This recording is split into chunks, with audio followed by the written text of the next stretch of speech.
I'm so sick of these people. You know.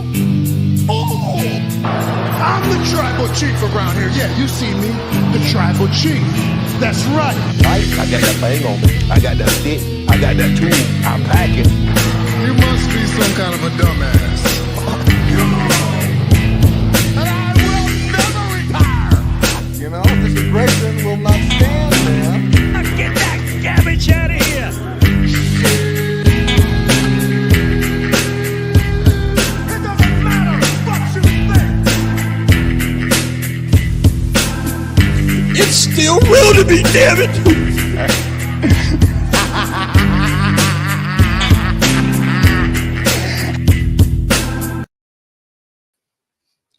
Ladies and gentlemen, welcome back to another edition of Friday Night Review. I am your main man of the evening, Cam G. And of course, we have one of the OGs here at Friday Night Review with us right here. We got Jamie Rose with us, and of course, filling us in for us tonight as our special guest producer, Metalcore Mike. Gentlemen, how are we doing on our Friday evening?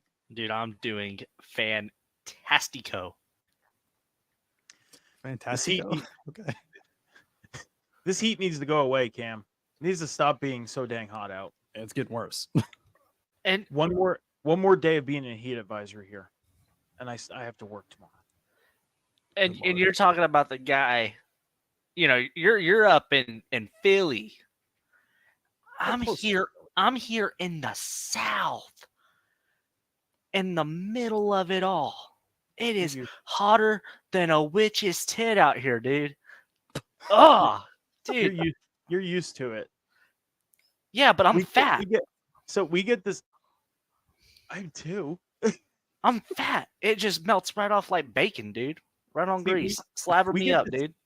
We get these seasons called fall and winter to where the temperature goes under 50 degrees. Unlike we're in the South in certain parts, I know it gets like that, but So in in the a lot of South, parts of the South, it's over 50 degrees all the time. in the South, we have summer, spring, summer, and then spring, Yes. and then summer.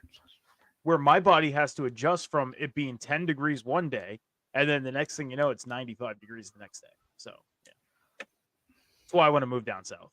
But I'm sorry, Cam. I got a room for you, dude.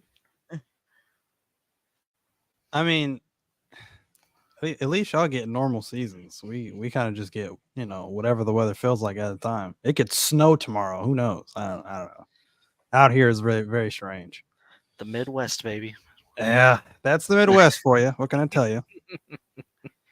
But gentlemen, we're gonna get into Friday Night SmackDown tonight. Tonight's SmackDown was a banger, just like a Monday Night Raw was. You know, we got two great shows this week. And we're gonna kick things off. We were in Chicago, Illinois tonight for Friday Night SmackDown. So none other than the Second City Saint himself. CM Punk starts off the show red hot, gets that crowd red hot. Of course, he has a pretty good promo.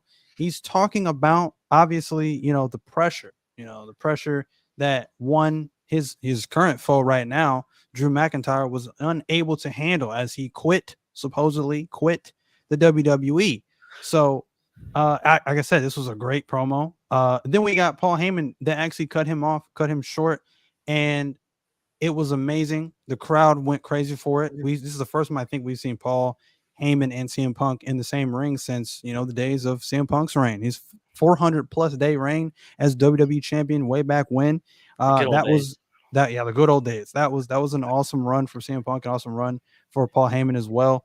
So, you know, Paul, you know, he comes down, he's talking about the fact that, you know, CM Punk, even still to this day, he meant it then, he means it now, that he is his best friend, and he was sitting ringside by his children when he was inducted into the Hall of Fame. Of course, the crowd is welcoming Paul Heyman with ECW chants as always, and you know, then of course the Chicago crowd, which was an eye opener for me.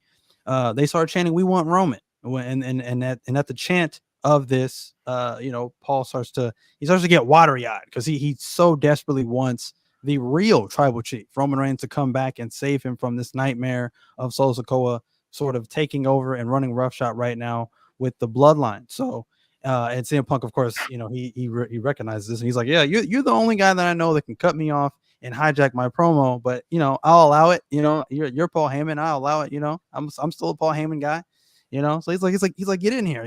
Let's talk. You look terrible. You good. So it was a great promo. Of course, then Solo Sikoa and Tamatanga and Tongaloa cut him off, and they basically are threatening CM Punk in Chicago. And CM Punk's like, you sure you wouldn't do that? I mean, this is my town. This is not something you want to do in Chicago. But gentlemen, I'm going to turn it over to you. Let's get your thoughts on this particular promo, and of course the angle, I guess, for tonight with the bloodline. Jamie, I'm going to start with you. What did you think of the opening segment with CM Punk?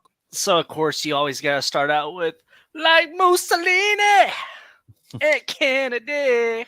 Oh, love Living Color, Kill Switch Engage, always to the heart.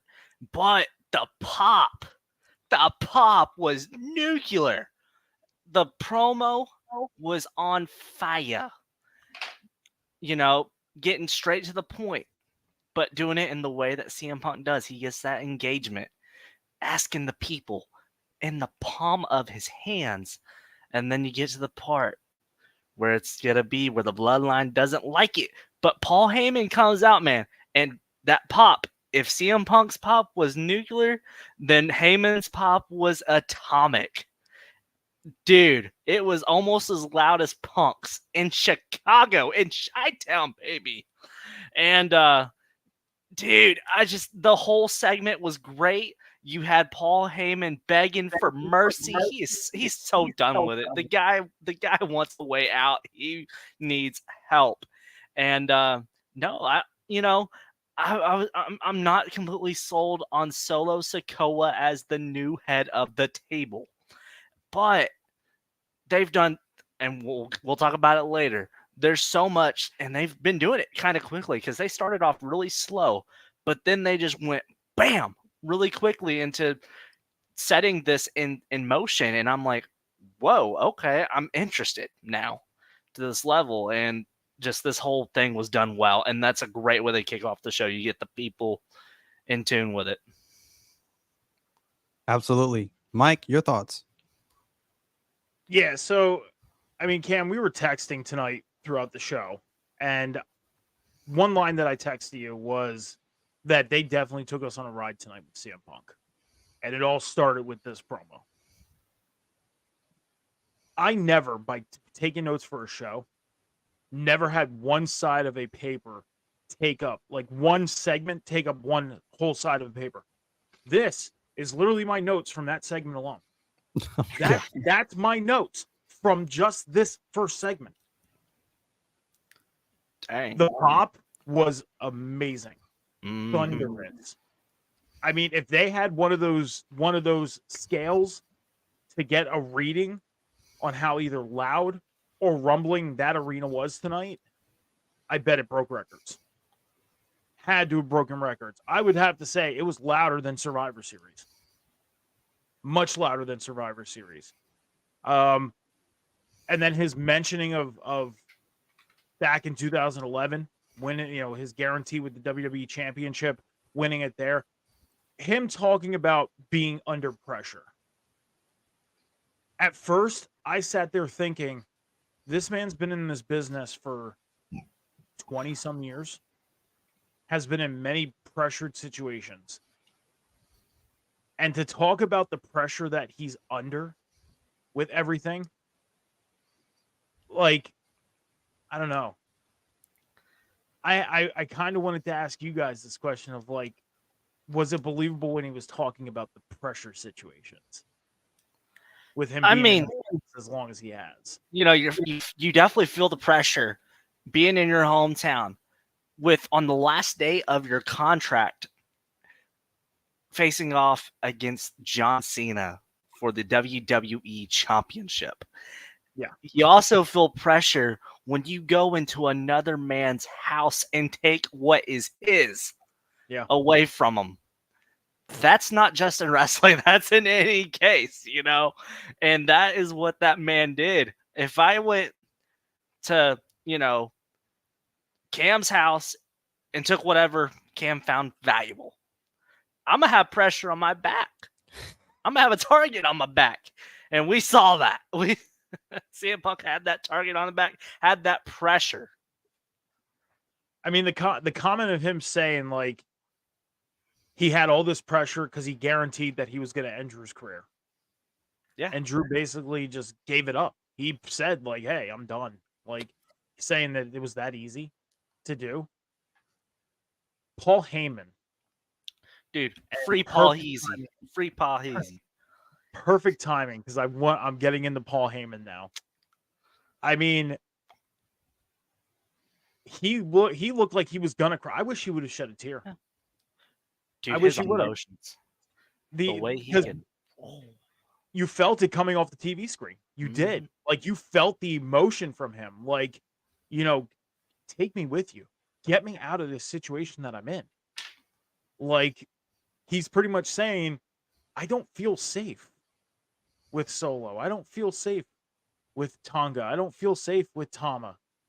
Like, get me out of here. Get me out of here. And then the warnings of, hey, if you don't get it. When he warned him about the bloodline, I was like, this is a good opening seeing that Drew quit. Like, this is a whole new road we're going down. Yeah. And we didn't see it coming. Again, they took us on a ride with CM Punk tonight. And just in this segment alone, from him talking about the pressure to Paul Heyman coming out and begging him to the bloodline coming out and warning him. My first thought was, are we about to see CM Punk start feuding with the bloodline? Right. That was my first thought. I doubt it. Just because they had this was an opportunity after Drew quit, again air quotes. This was the time we talked about this, but this was the time to give CM Punk that shine because we hadn't really seen CM Punk a whole lot the last couple of weeks. He kind of took a back seat. It was all about Drew getting us to Clash of the Castle. Until we got to Clash of the Castle, now enter CM Punk. Now Drew I'm surprised they had Drew on this program because I thought Drew would have been away for a little longer. But now is the time to focus on CM Punk, and you have a show in Chicago. Anytime they have a show in Chicago, it doesn't matter if CM Punk isn't even an active member on the roster. He's just backstage. He's just backstage handling anymore. They're going to have CM Punk on that show. It's just it's a must. So that was the reason, and that is the reason that I can forgive a Raw superstar such as CM Punk being on a SmackDown show. That's the one time I would forgive that because this is in Chicago. You cannot have a show in Chicago and not give those people CM Punk. They're going to be chanting CM Punk the entire night. That's how believable this segment was, Cam, because you just reminded me on Monday night when we were doing our show after Raw. We talked about giving CM Punk the shine. Take Drew off TV, give CM Punk the shine. They literally tonight, with this promo alone, this whole segment alone, made me forget about that. And made me think, are we about to see CM Punk feud with the bloodline? Are we about to see this? I totally forgot about the fact that, hey, we said, giving CM Punk that shine. That's how believable this whole segment made. And in doing that, they also gave 3 stories, 2 mainly, but possibility of 3 being legitimized. Yeah. And they really, they're trying to submit, this new bloodline saga and openings like this. That's how it's done. I mean, to feed off what you said too about the believability of the bloodline. I mean, we got 2 weeks out of WrestleMania, and we already had the crowds saying we want Roman. Yeah. Of course, we're gonna miss Roman Reigns. Roman Reigns played a big, significant part in everything that was built from 2020 to the time he won the Universal Championship in 2020, all the way up until April of this year. He played a significant part. Whether you loved him, you hated him, or didn't have any feelings towards him, he played a huge, significant part.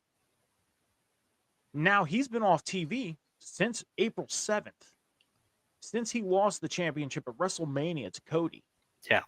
And 2 weeks in, you have fans who loved Roman, fans that didn't like Roman, and neutral fans in arenas saying, we miss him. Well, yeah, you're going to miss him because he played a significant part on building this company to where this company is today. No matter what type of leadership this company's under, he played the big significant part of building it to where it is today. He plays a big part, whether he was a part-timer on a show or not on a show. And that was the thing, is all the complaints of, you know, oh, he's hardly there and he's the champion and he's not on TV. So what? He still carried.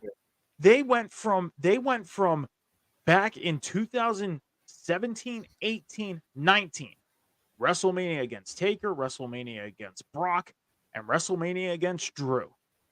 Okay? Trying to shove him down our throats. Went away beginning of the pandemic, came back in the middle of it, won the championship. We went from not liking the fact of that happening to now he's champion. But you got to respect the fact that he got this company to where it's at today. He's a big significant part of where this company is today. So, of course, whether you love him, hate him, or neutral, you're going to miss him. This new bloodline is going to it's going to take a while to get used to this because of him not being there. Because Solo did no talking throughout the whole time. You're lucky if you heard a word from the man throughout the whole time Roman was there. Now you're hearing him talk. That's one thing to get used to. Number two, we're used to the Usos, and I'm sorry I'm taking so long on this. We're used to the Usos being there. They're not there no more. You got Jay over on Raw, and Jimmy's gone. We're seeing a whole new set of a bloodline group with the last remaining member of Solo Sikoa and Paul Heyman. I mean, just him alone each week with how he is, you know, just that look on his face like, I need to figure out a way to get out of here. I need to. And tonight was the closest chance of him getting out, and he still got pulled right back in. Yeah, you know, like I said, I think you know, we'll get into it definitely, but I think where they took this tonight, it's like, it's kind of, for me, it's like finally we're starting to progress where we're going with the bloodline. Now, like I said, we still need to figure out when Jimmy's coming back. Where do we get Jay coming back? Where do we get Roman coming back? So, but I'm liking where it's going right now. To me, it was kind of slowing down, and I felt like you kind of were getting the same thing week after week. Good stuff here and there, but it was getting to the point where it was like, if we didn't get something tonight or either something at Money in the Bank, it was going to be on the brink of being stagnant for me. So, but I'm loving where it's going right now, and I think it's in a good place, and I think we're picking up some steam. And again, I'm still assuming we're getting more games out of this, so I think it's in a good spot right now. And But we'll move on. We had our first qualifying match for the women's Money in the Bank ladder match: Bianca Belair versus Chelsea Green versus Mi Chin. This was an okay match for what it was. Now, a part of me was like, I kind of feel like they're going to give it to the Golden Girl, Bianca Belair, and I didn't really think they would give it to Mi Chin necessarily, because Mi Chin was already in a ladder match, and then she was in a women's championship match for the Women's North American Championship in NXT. So I was like, I don't know if they're going to put her in yet another ladder match or another championship, you know, type of match. So I'm actually kind of surprised they gave this to Chelsea Green. But it's definitely a mix up. This is the first real like big win for Chelsea Green on her own. And I'm curious to see what she can do. You know, I don't think she's really showcased what she can really do. And, you know, I'll give her a chance, because right now, you know, up to this point, she's really just been with Piper Niven this far in put in a tag team. So now Piper Niven has had her chance. She's had her opportunity. She kind of takes a back seat. Now we get to see what Chelsea Green can do. So yeah, kind of a shock to see Chelsea Green win this match. Mike, your thoughts on the triple threat match? yeah, I mean, just to backtrack real quick before we got to the entrances, Bianca and Jade backstage talking. And I know we talk about us in the future getting a Bianca and Jade match somewhere down the line. Their whole talk backstage of getting their tag team title rematch and then them qualifying for Money in the Bank, because I'm assuming Jade's going to be qualifying too. I'm sure she's going to be a qualifying matches too. Right now, I kind of want to take a step back as a fan and not even think about these two being in the ring against each other. Like, I know I said that we could see this as soon as SummerSlam. I don't know. I right now I'm taking a step back because I see how they're doing this with Bianca and Jade. It's almost like Bianca is taking Jade under her wing and showing her, the WWE way. Yep. That's what I'm getting from this, and I don't see them ending this anytime soon. As far as this match, though, Chelsea Green had a great showing. I came across a video of Chelsea Green this past week of her back when she was on Lucha Underground. And she was in a match against Penta. And I was like, Chelsea Green in WWE today, she's not bad. I'm a fan of what she does. But man, do I wish we could see what she did in Lucha Underground. Like, from what I just seen in that video clip, I was like, man, it would be awesome to see her, what she did there in WWE. But I get it. She's got to, she's the character she is today, and she's doing great with it. And the roll-up pin, the with Bianca hitting her finisher and stealing the win, amazing. I'm happy that Chelsea Green is, I almost called her Grin. Chelsea Green's in this match. Like you, Cam, I didn't see Mia winning this match either because of her being in the ladder match not too long ago, and then the North American title match on NXT. I didn't see it either. I mean, they'll probably do a last chance match, and maybe she'll get in there, but it all depends on who's going to be in that last chance opportunity match too. So, but great match. Great match. I gave this one. Are we giving grades on this one too? I mean, you can, yeah. Yeah, I gave this match a 3.5 out of 5. It's a good match. Jamie? Say it was a solid TV match. Everything that Mike said was exactly on the money. The hit and the finish into the reversal into stealing the finish, that was perfect on spot. Chelsea Green, she's going to be given an opportunity to show what she can do in that ladder match, and that's going to be awesome.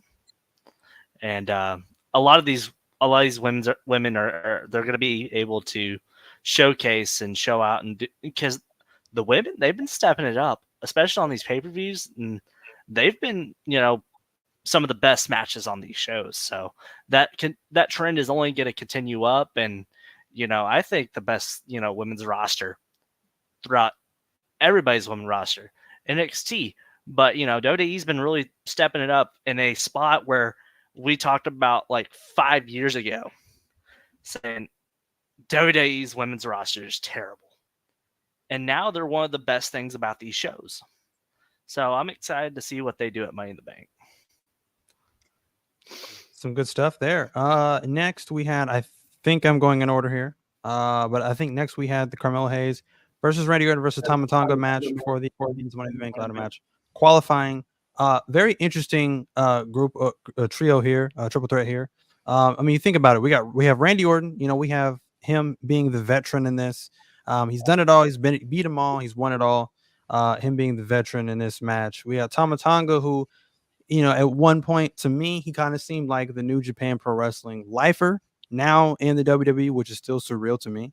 And then we got the young guy coming up from NXT who just recently got caught up in the draft, and Carmelo Hayes. So it's like the tale of 3 different generations almost. You just got a nice blend of styles in the ring. So I definitely like how this is a great mix up. To me, this was my favorite triple threat qualifying match tonight.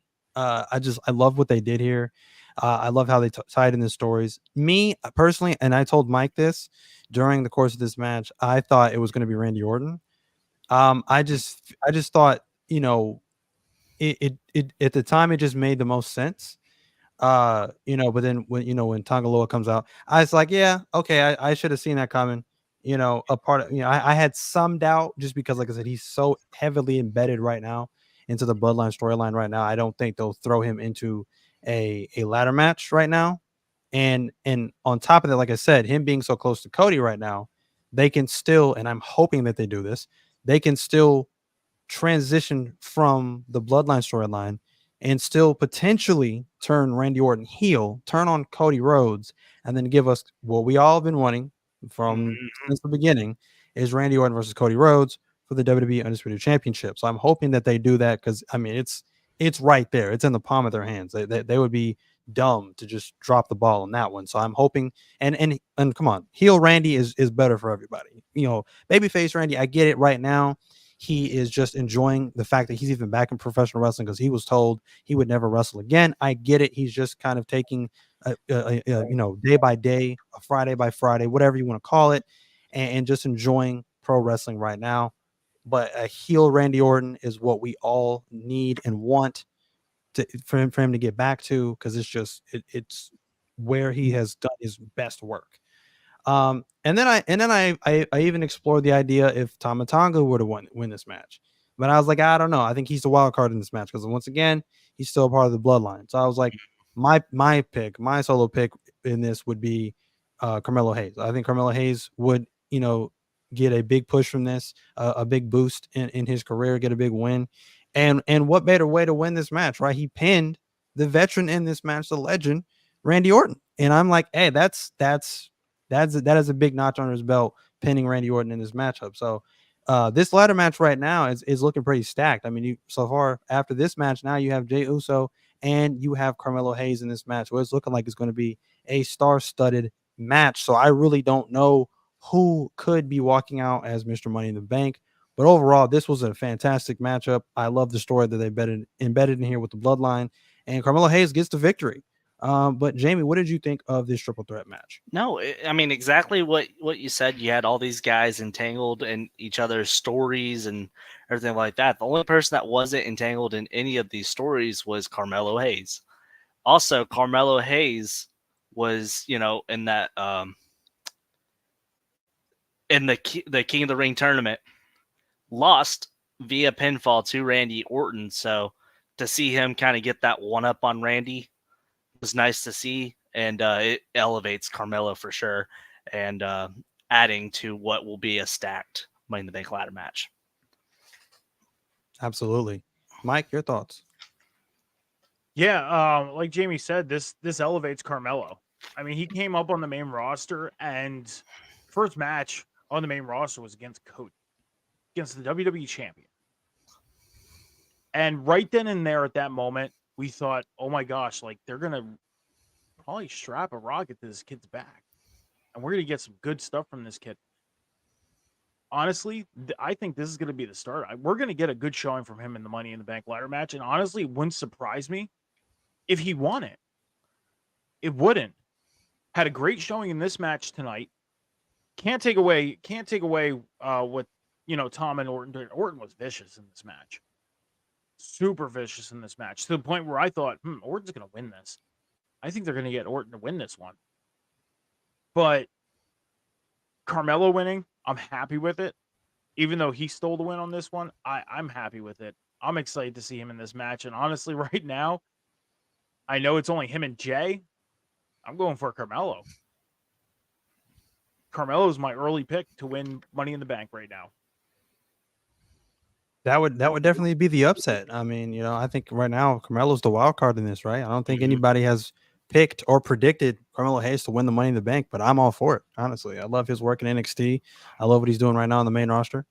But I'm going to backtrack here a little bit. Before this match, we had, of course, the backstage segment with a very angry Solo Sikoa, the sort of the new 2.0 head of the table right now, part of the bloodline. And then, of course, we had the segment with Drew McIntyre attacking Punk. So I'm gonna start with Solo Sikoa being mad at Paul Heyman. So basically, Solo Sikoa is once again threatening a very scared, very timid Paul Heyman. Once again, Paul Heyman's acting deserves like an Oscar because, like I said, once again, he is the bread and butter right now of this bloodline storyline, and I'm loving what he's doing. And again, like Mike, as you were saying, it's like you can feel the emotion, you can feel the fear resonating off of the screen whenever you look at Paul's face. So he's amazing right now. He really is. But Solo's basically telling him, like, when I tell you to do something, do it.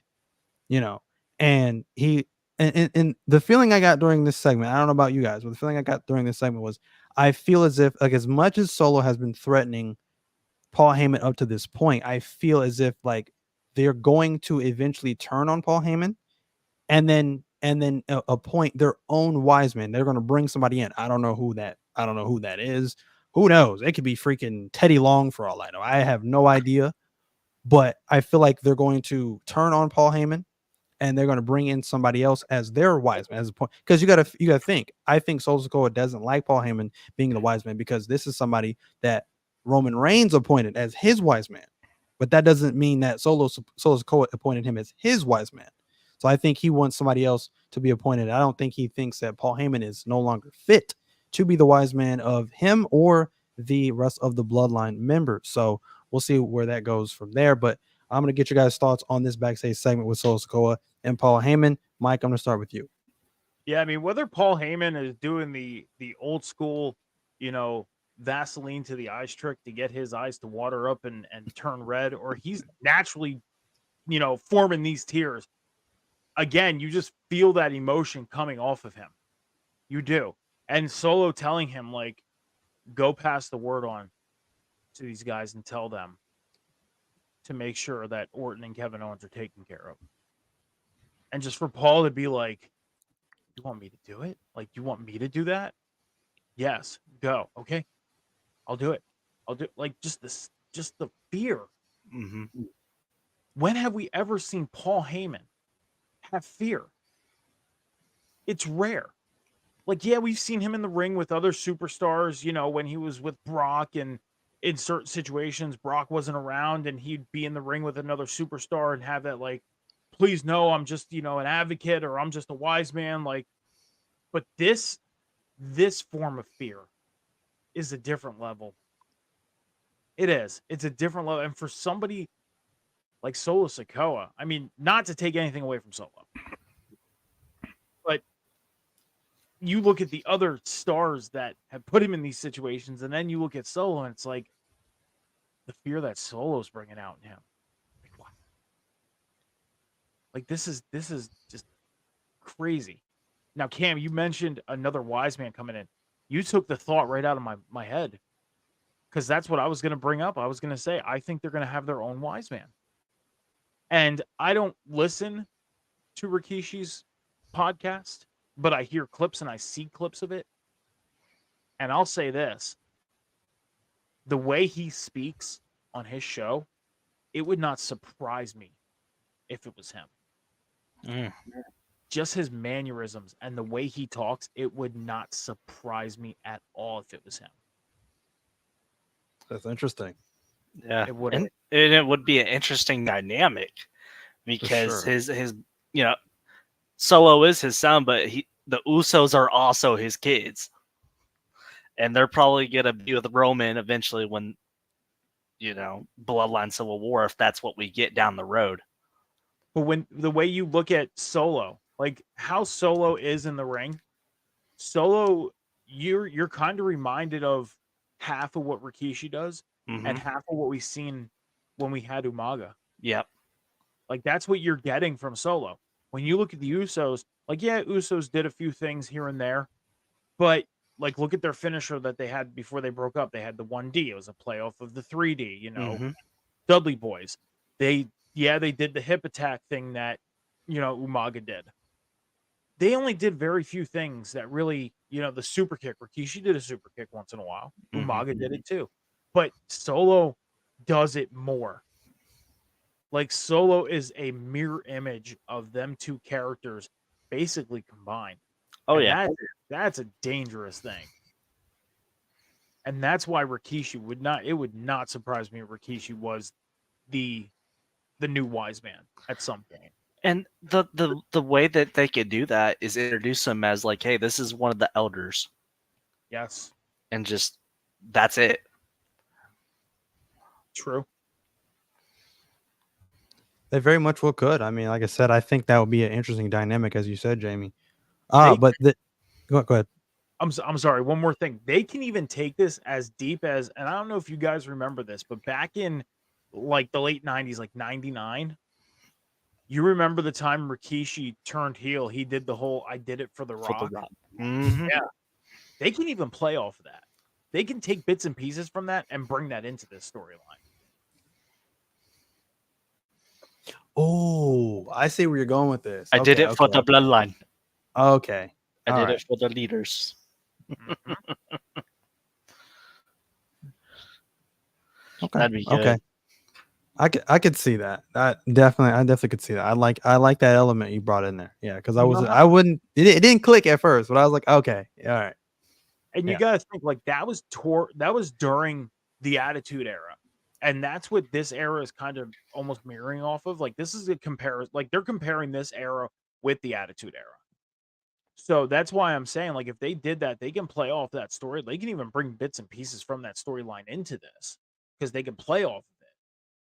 They could. It would be a different dynamic, but the reason why the one good thing off of that too is not only are you giving an in the moment type of thing, but you're also giving a history lesson of the newer fans, like the younger kids that are into this. They know what's going on today, but they can see like where seeds were planted from the past, Hmm. and they can bring up stuff like that and show you like, hey, this is what happened back in 1999, and this is part of why we're here today. Like they can play into it, and at the same time, like that can encourage people to go back and watch the old stuff to learn why we're here at this moment today. Yeah. I mean, I like the way that I like the where that's going for sure. But then of course the other segment before that match that I just talked about, we then had Drew McIntyre show up and take out CM Punk backstage. Now they were in a backstage segment. I don't remember everybody who was involved. We saw one half of the tag team champions, Grayson Grayson Waller, Waller, back there. I and then think DIY. DIY was Yep. back there, and you just hear a banging on the garage door outside the arena, and quite frankly, I didn't know what was going on. I had no idea. But as I, they lift the door, you see CM Punk laying there in a pool of his own blood. And who is standing over him? None other than his nemesis, Drew McIntyre. I love the way they played this out. They did this in Chicago. They got a great reaction from the Chicago crowd. Not CM Punk, but Drew McIntyre picks up CM Punk, pretty much dumps him out on the ramp, and is basically saying, without saying anything, like, "Here you go. Here's your hometown hero. Look what I did to him." So I'm loving this. There are rumors that they were bringing back Bad Blood just for this particular feud. I don't see why not. If they do that, I want a 3 stages of hell match between these two. That's what I want to see. If we get them, if we get Bad Blood back because of these two, I loved it. I loved every second of this. Again, I think it was ballsy, and I loved it that they did this in Chicago to CM Punk. Great stuff there, and I did not expect Drew McIntyre to be back so soon, but loved every second of it. Great stuff. Great stuff. Drew McIntyre got his lick back Oh, for sure. for sure. For sure. Back in blood. But I thought at first, I was like, wait, is this gonna be Wyatt 6? I thought that for the slightest second, especially when they, raised it up a little bit, and I didn't see it was Punk at first. All I saw was like a little bit of his head, and I saw like the blood coming out from the head, and I was like, oh, they struck again. Like, and then of course you get the reveal it's Drew, and I'm like, oh yeah, let's go. Like I went from let's go to like let's go either way. And this whole rivalry, like I love every bit of it. You know, I'm a huge Drew McIntyre fan. I'm a huge CM Punk fan. It's my two favorite guys going at it. And they've made this whole thing personal every single way. And I'm just saying, this whole feud's gonna feed generations. It's gonna feed generations. Yeah. Absolutely. I'm happy to see Drew back. You would have thought it would have been longer, but it makes sense it being Chicago. It just everything lined up. It made sense, and it also makes sense in this fact: he quit WWE Raw, not SmackDown. Well, I mean, I think it's more so he really just implied that he quit the company. Yeah.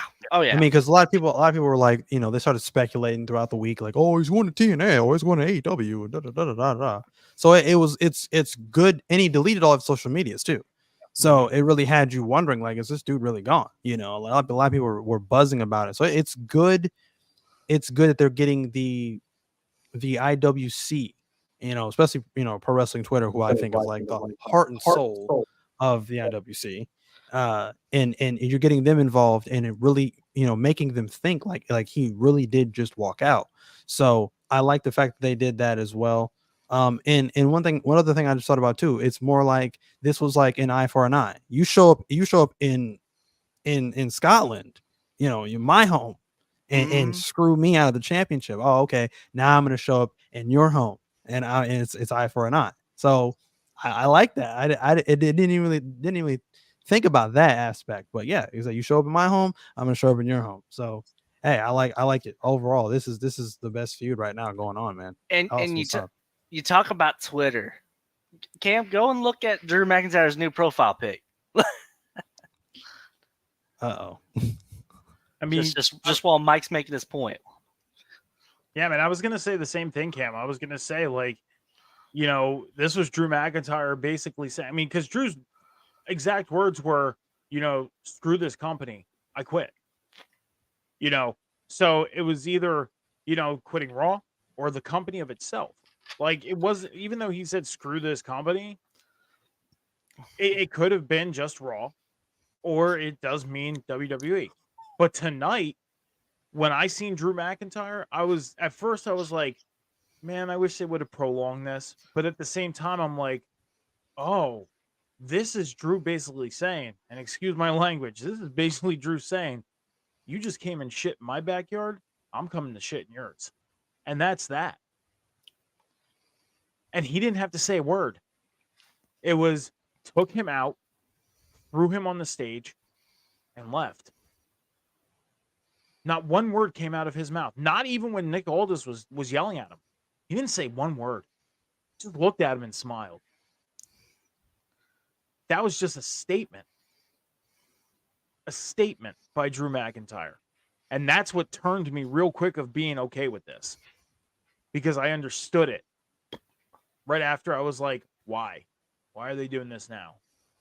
Oh, I see. We're in Chicago tonight. Okay. And then the no words from him. Beautiful. Beautiful. Amazing stuff. And I just saw Drew McIntyre's new Twitter profile pic too. That's diabolical. That is diabolical. Demon time. Diabolical. Oh man, the king of trolls, Drew McIntyre, is back on Twitter. Look out, ladies and gentlemen. Next, we got the triple threat. We got another triple threat match for the men's Money in the Bank qualifying match. This time, we got Grayson Waller versus Kevin Owens versus Andrade. Once again, a nice clash of styles here. I didn't think Grayson Waller was going to win this match. He's one half the tag team champions. Kevin Owens, once again, he's tied up in the bloodline stuff.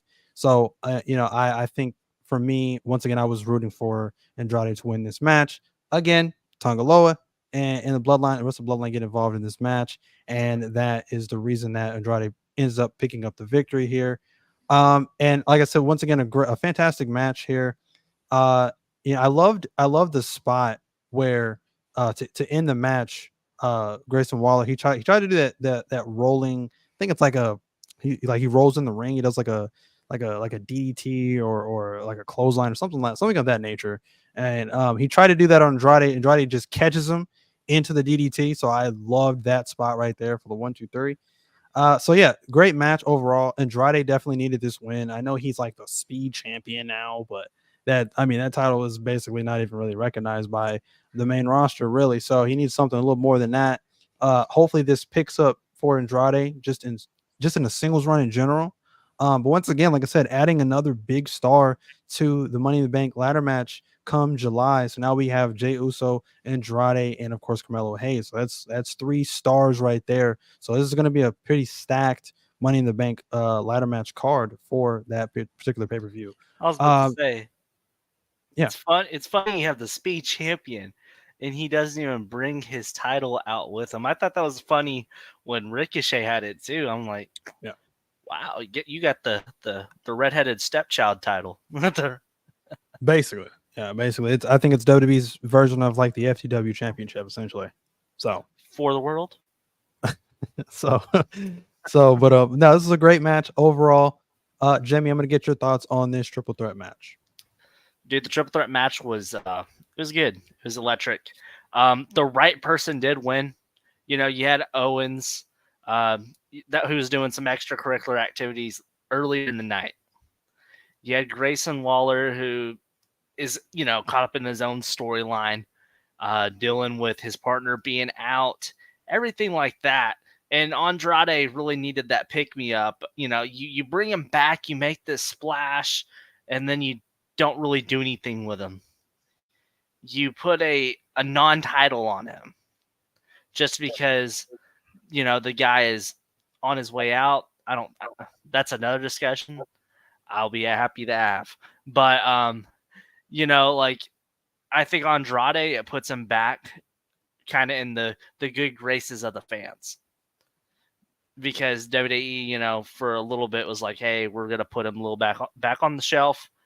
But now, you know, we're gonna invest a little bit in Andrade and show him off. So I like this match. The match was good and it did the job. So Absolutely. Mike, your thoughts on this match? Yeah, I mean, Andrade needed this win. mm-hmm. He needed it.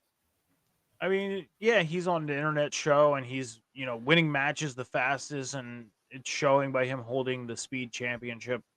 I get that. But ever since coming back to WWE, they really haven't highlighted him. They've done really nothing to show me like, oh, he's going to do big things coming back to the WWE. Yeah.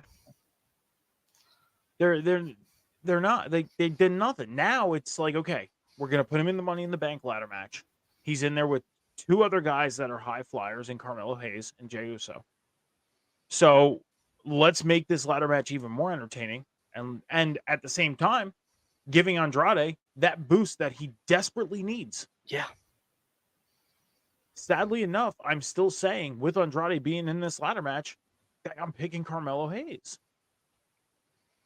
I'm still going with Carmelo Hayes. Until I see somebody like the other competitors get in this, Carmelo Hayes is my guy to win this match. Because they have not given me the reason to believe that Andrade is going to go into Money in the Bank and win this ladder match. They haven't. Now, we got 2 weeks until Money in the Bank. We are 2 weeks from tomorrow away from Money in the Bank. If you can do something on the next two SmackDowns to at least give me the reason to believe that Andrade is going to go and win this briefcase, then maybe my pick will switch. But right now, yeah, and I understand there has been really too much of highlighting Carmelo Hayes as a bleed either, because I haven't heard much of anything or seen much of it. I'm still going with Carmelo Hayes. Even though Jey Uso is the one that's really being highlighted,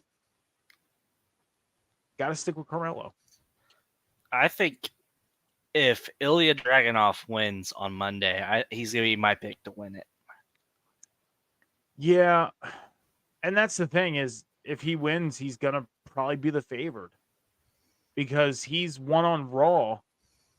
I mean, we talk about him a lot on Monday night, that everything that he's doing right now, I mean, he steps into the ring from bell to bell, just does amazing things. Whether he's, you know, getting the pinfall or looking up at the lights, it don't matter. He's still doing great things. He is. And if he were to win and qualify for Money in the Bank, he's definitely going to be a favored pick to win. He is. Now, again, we're going to have that last chance. And I know there was a lot of talk over the week about why didn't Finn Balor win and why didn't Finn Balor qualify or anything like that. There's still a chance. There's still going to be a chance that he gets in, because a lot of people that I'm seeing and reading want to see Finn Balor win the briefcase and ultimately go after Priest. But if they put the briefcase on Balor, then that means they're going to have Priest hold that championship longer than they probably plan to. Yeah. They will. And that's going to be a lot of big wins for Damian Priest, which I have nothing against. I'm a huge Damian Priest fan. Mm-hmm. I love Damian Priest. But with the way they're going with that world title right now, it's starting to feel like they're going to have a lot more plans with that championship, and Damian Priest after SummerSlam not being involved.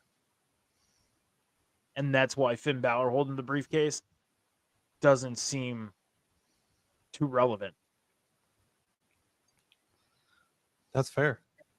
Honestly. I think Dominic Mysterio is more reasonable at this moment than Finn Balor having the briefcase. Yeah, but the bad part is he's injured right now. Mm-hmm. And could he get cleared in the next 2 weeks to qualify for Money in the Bank? Maybe. But it all depends on how that injury is. Yep. You know, and the great thing about Money in the Bank, and we talk about this all the time, is the whole, and Cam, you mentioned this at the beginning of the show, about the whole roster splitting thing. That's the one thing I know WWE's been doing this for years. Obviously, you know, they split the rosters, but when they first did the roster splitting thing, you had SmackDown and Raw having their own events. As of late, doing the roster split, they've been combining for the past couple of years, and it's very little times that we see SmackDown versus Raw in any type of matches. This is like the one time of the year we see SmackDown guys taking on Raw guys, or SmackDown women taking on Raw women. And it's in one of the most unique matches in professional wrestling, in the ladder match. You know, so tonight we talked about more Raw people winning the Money in the Bank in Dominic Mysterio, Finn Balor, Ilya Dragunov over Carmelo Hayes and Andrade. You know what I mean? So, and please don't take me saying Dominic Mysterio winning as a serious thing. I was just saying it would make for a more interesting storyline. And I could agree with that. I definitely could. I could definitely agree with that. I'm just saying it was just a mention. Yeah. It's on the mind. Monday Night Raw show. It's just on the mind of the fact of, you know, right now it's almost like in a Raw favor of somebody from winning the Money in the Bank in a Jey Uso or an Ilya Dragunov, or possibly a Finn Balor, or if Dom would get cleared in the next 2 weeks. Sorry, Cam. No, you're good. You're fine. Interesting topic. It's definitely something we have to keep an eye on for sure. Like I said, with all these different people going to be in this Money in the Bank ladder match, it's I don't know, man. To me, it's starting to look like it's not so much a Jey Uso shoe-in to win that match. I'm for the first time, I'm not really quite sure who's going to win that match. It just doesn't seem as obvious this year. So it's definitely going to be interesting to see what happens. Yeah. Now, in the beginning of this program, we got the Bloodline coming out, and of course they tried to attack CM Punk, but then of course we got the reigning WWE champion to save CM Punk, which was Cody Rhodes. Now, I don't know about you guys, but when they're both holding steel chairs, was it steel chairs, kendo sticks, whatever it was? I honestly kind of thought that CM Punk was getting ready to hit Cody Rhodes. I don't know why I got that feeling. I had that feeling that he was gonna hit Cody Rhodes. I don't know why. I just kind of felt it. Did you want it to happen? No. Okay, because I would have been confused. I was gonna say maybe it's something that you wanted to happen. No, it just looked like he was gonna swing. So for a second, it kind of crossed my mind of like, is CM Punk gonna hit Cody with that bat that he just handed him? Like, are we gonna see this happen? No. I'm glad it didn't happen because I'd have been very confused. But no, so that's just the feeling that I got for a slight second. But we had a match made for the main event, which I'll get into here in a second, and that was with Cody Rhodes and Solo Sikoa. Now, I feel like they kind of booked themselves to a corner here because I feel like it may be too soon for Cody Rhodes and Solo Sikoa, because I feel like they could save this off for a championship defense for Cody Rhodes. I don't see why not. Cody Rhodes versus Solo Sikoa for the Undisputed Championship. I think that'd be a good match as well down the line. So I was just like, who really wins this match? I mean, if Cody wins, you're kind of taking the momentum slightly away from a Bloodline, because I don't feel like the Bloodline should lose a single match until Roman comes back. And then of course, then you would have Cody Rhodes who will lose that match, and he's the champion. So I don't know why he would lose, to Solo Sikoa. So it was just like, I don't know who wins this match. But of course, during the course of this match, it then basically, delves into absolute chaos. And of course, the ones that have run roughshod over this entire show, the Bloodline, the rest of the members come out. Tama Tonga and Tonga Loa come out, and they start to basically gang up on Cody Rhodes. But then, of course, Randy Orton and Kevin Owens come out for the save. And then this is where the Bloodline segment, or this Bloodline storyline, then goes into the next gear. The one we have all been waiting for, the Samoan werewolf himself, Jacob Fatu, makes his debut and absolutely decimates everybody, including the WWE Undisputed Champion, with a big splash off the top rope through the announcer's table to end SmackDown with them throwing up the ones. So now we have 4 members of this Bloodline 2.0 led by Solo Sikoa, now Tama Tonga, Tonga Loa, and now Jacob Fatu. Very exciting stuff. Best way to end SmackDown with the debut of Jacob Fatu. Mike, I'm going to start with you. What do you think of all of this happening in the main event? So I was sitting here writing my article that I have to have submitted, which I did, and got the entrances, and I was like, okay, gonna go downstairs, get something to drink, get ready, for the show and everything like that. And I'm sitting there talking to my daughter and my mom, and I say to my mom, can you throw on Channel 9 so I'm not missing the rest of SmackDown while we're sitting here talking? And out of nowhere, I'm seeing the Bloodline attacking Cody. And then Kevin Owens and Randy came out, like you said. And then we see Jacob Fatu come out after Solo's getting cornered. And I'm like, I was just in complete shock. I couldn't say a word. And then my first thought was, I thought this man was signed in MLW till 2025. What is going on?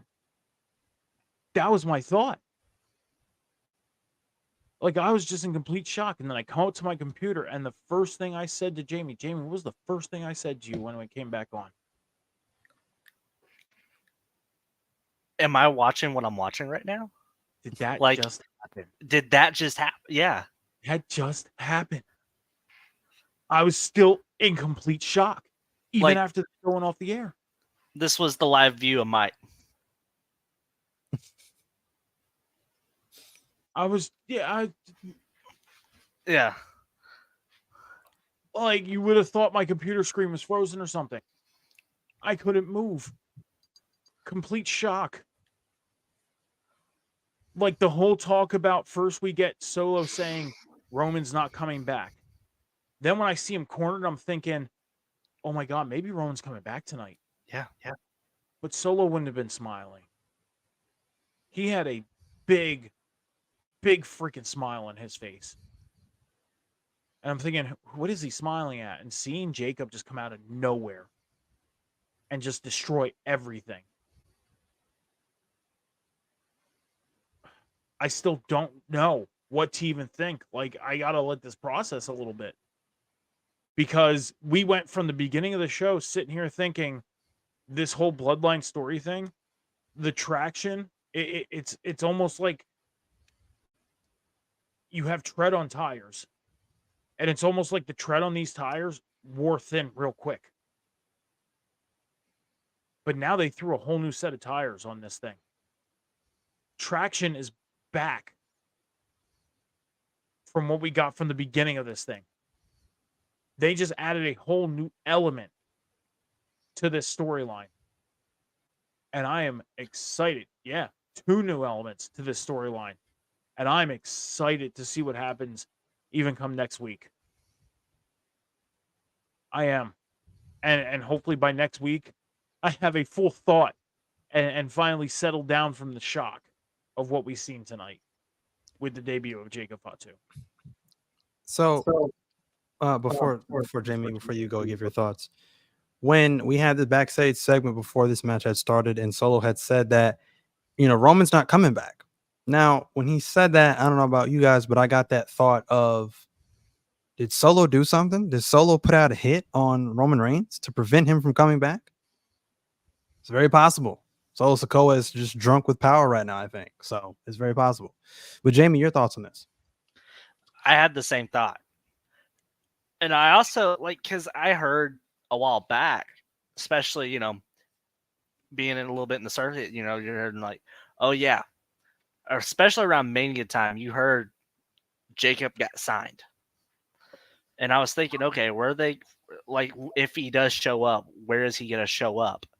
This is definitely not where I thought he'd show up. I thought if we're getting Bloodline Civil War, and I'm trying to, as all these things are happening, I'm like, is he gonna be like on the Roman side of it? Like, I thought his debut would be later down the road, introduced him as like, oh, this is, we got some backup in the artillery. We got Jacob Fatu.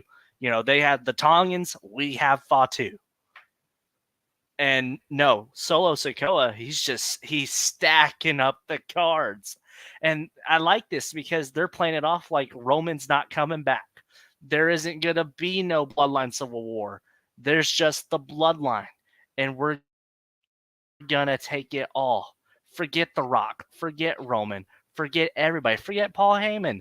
And exactly, it's a whole new layer, as Mike was saying, and it makes you want to tune in the next week.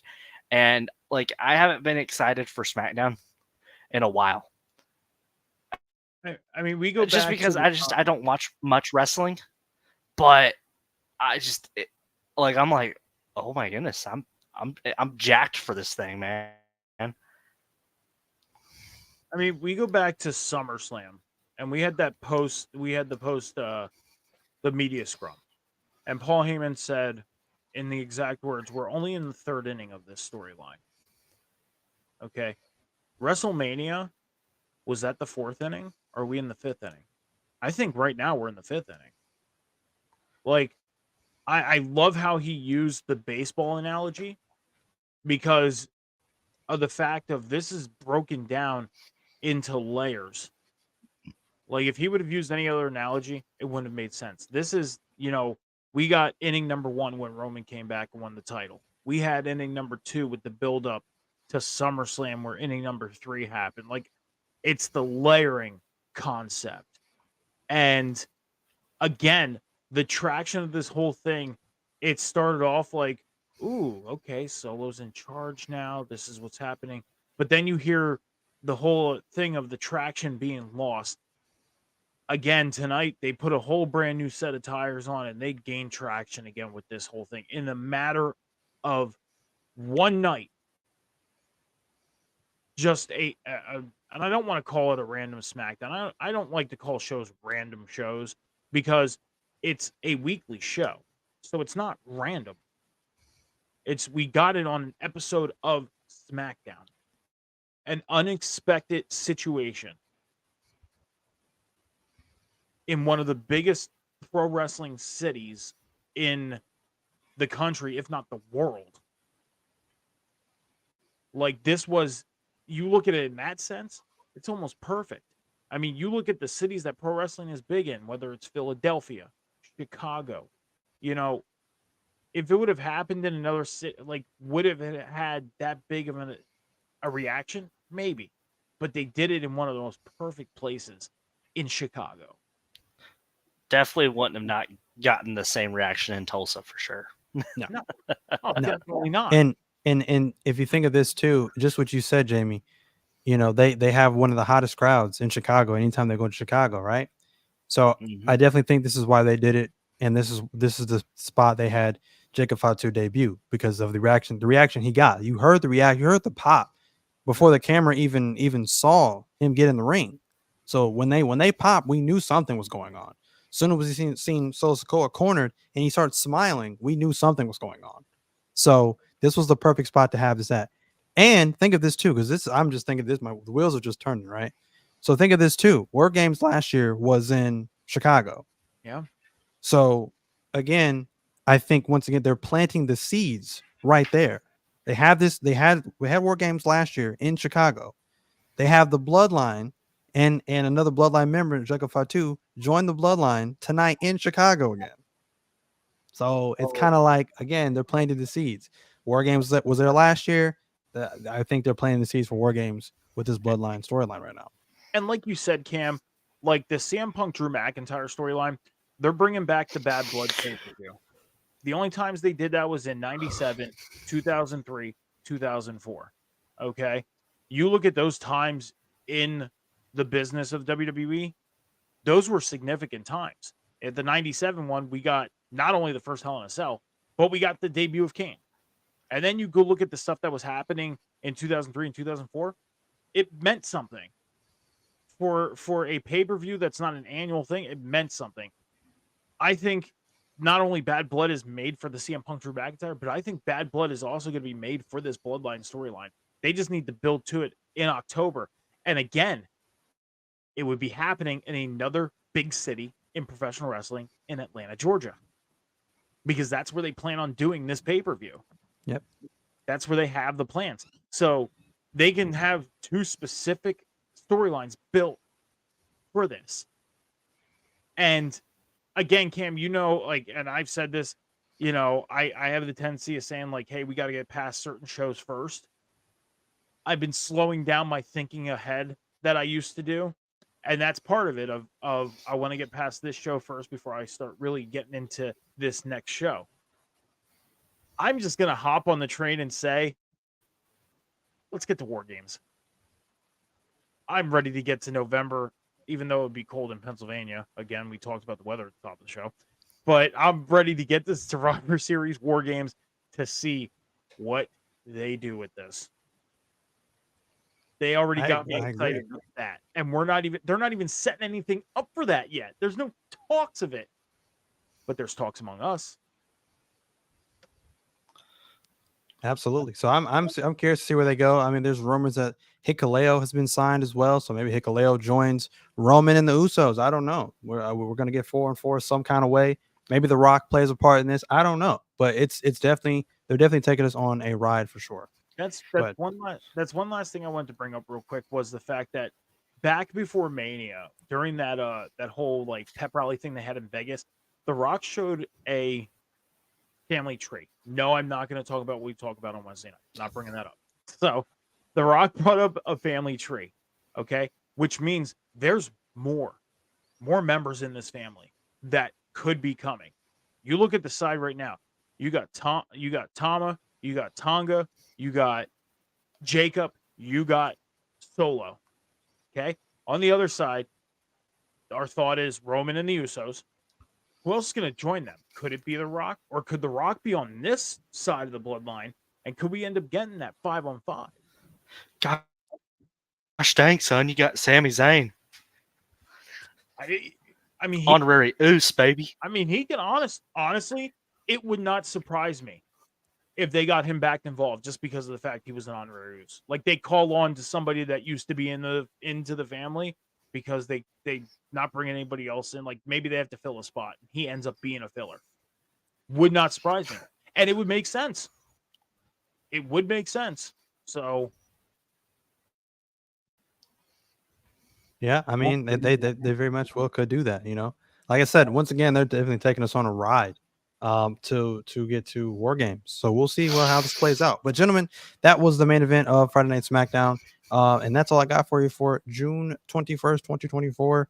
And like I said, now it is time to plug yourself. Jamie, where can we find you? You can find me doing the shenanigans on my Twitter at Jamie Rose PW. You could also find me. I'm trying to do some media projects over at Dogwater Media. So if you're looking for video editing, anything to do with pro wrestling shows and the producing of that, hit your boy up. You could find me calling the action at Diamond State Wrestling and on FNR whenever I feel like showing up. And that is it because spit on that thing. Oh my God. On that note, Mike, where can we find you? Man. All right.